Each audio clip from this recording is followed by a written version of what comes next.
Have you ever wondered why, despite the power and influence of the mafia and gangs, billionaires seem untouchable? What prevents these criminal groups from kidnapping or extorting the world's wealthiest individuals? In the world of crime, where money is king and power is everything, why aren't magnates constantly under threat? In this video, we'll unravel the mystery behind the apparent untouchability of billionaires and explore the deeper reasons behind this seemingly surprising choice by criminals.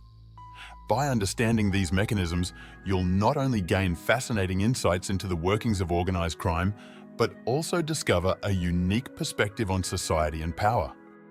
At first glance, in our culture, the idealization of respect and reverence around billionaires is a fascinating phenomenon that permeates both legal and illegal circles of society.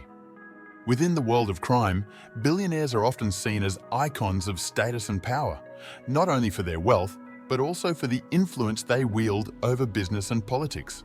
Gangsters and mafia members recognize the importance of maintaining a respectful relationship with these magnates, knowing that challenging them could result in devastating consequences. But why is this reverence so deeply ingrained? The answer lies in the perception of billionaires as pillars of stability and order within society. They represent the pinnacle of financial success and are viewed as untouchable figures whose power transcends legal and social barriers. Within the world of crime, where violence and instability are common, billionaires offer a source of stability and security that is valued even by the most ruthless criminals. They are the guardians of the system, whose collapse could trigger unpredictable consequences for all involved. Furthermore, billionaires are often seen as potential partners in lucrative business ventures and investments, as was the case with Donald Trump in the 1980s. Their wealth and connections can open doors to opportunities that would otherwise be unattainable to underworld members. Therefore, challenging or attacking these magnates could mean not only facing their formidable personal defenses, but also potentially cutting off access to future gains and resources. If you enjoyed the video, subscribe to the channel for more. Additionally, these billionaires go to great lengths to appear poor, all for the sake of creating a connection with the public. But don't forget, the strategy of appearing humble while living in a fortified palace may seem paradoxical at first glance, but it's a smart tactic adopted by many billionaires. By downplaying their wealth and extravagant lifestyle in public, they can avoid unwanted attention and protect their privacy. However, behind this facade of modesty are significant investments in state-of-the-art security measures, from highly trained bodyguard teams to sophisticated surveillance systems. A great example of this is Mukesh Ambani, the most powerful man in India.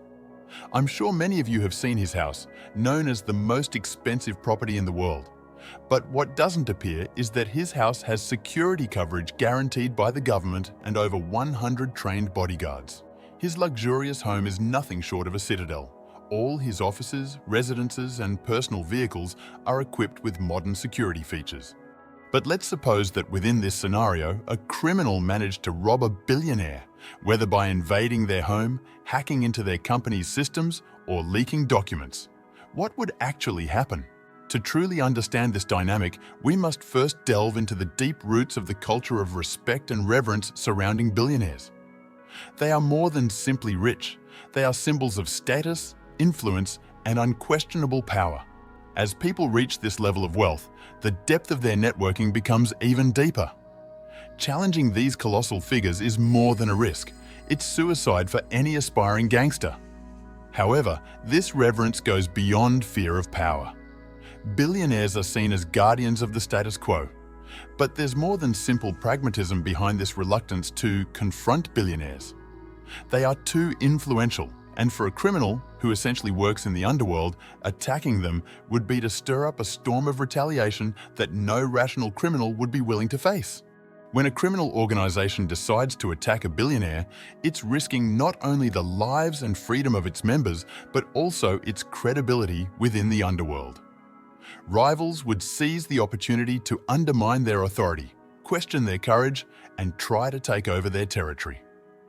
After all, if a gang is bold enough to challenge a billionaire, who else would they be capable of facing?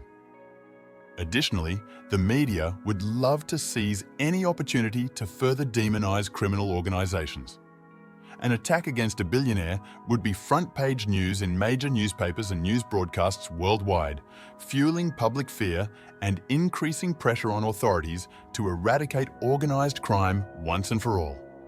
The already dubious reputation of gangs would be further tarnished, making them even easier targets for law enforcement.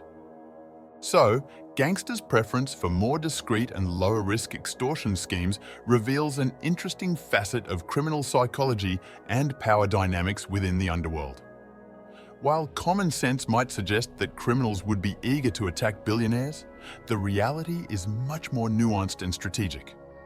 Gangsters are masters at assessing and mitigating risks, and this is reflected in their choice of targets and methods. The conventional view of organized crime often focuses on its pursuit of quick and easy wealth through activities like robbery and extortion.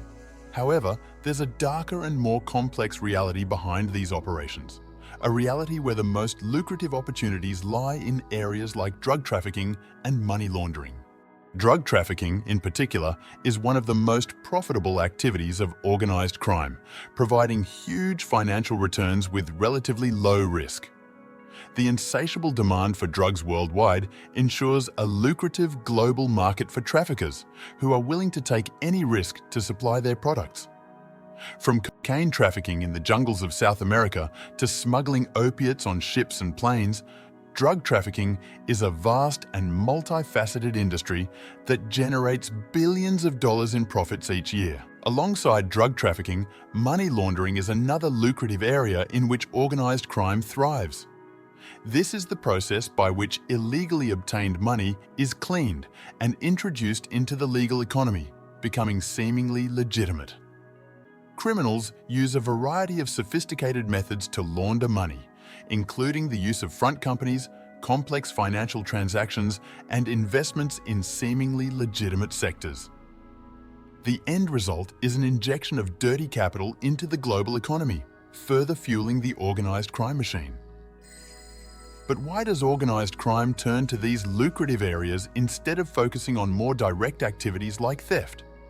The answer lies in the evolutionary nature of crime. As authorities increase their surveillance and impose stricter measures against traditional criminal activities, criminals are forced to adapt and find new ways to circumvent the law. Drug trafficking and money laundering offer a safer and more profitable path for crime entrepreneurs, allowing them to escape the clutches of justice while enriching themselves and their associates. And since we've seen that billionaires aren't untouchable, have you ever wondered what kinds of problems these billionaires have? That's what I discuss in this video on the screen. If you enjoyed this video, please support the channel in the first pinned comment. Until next time.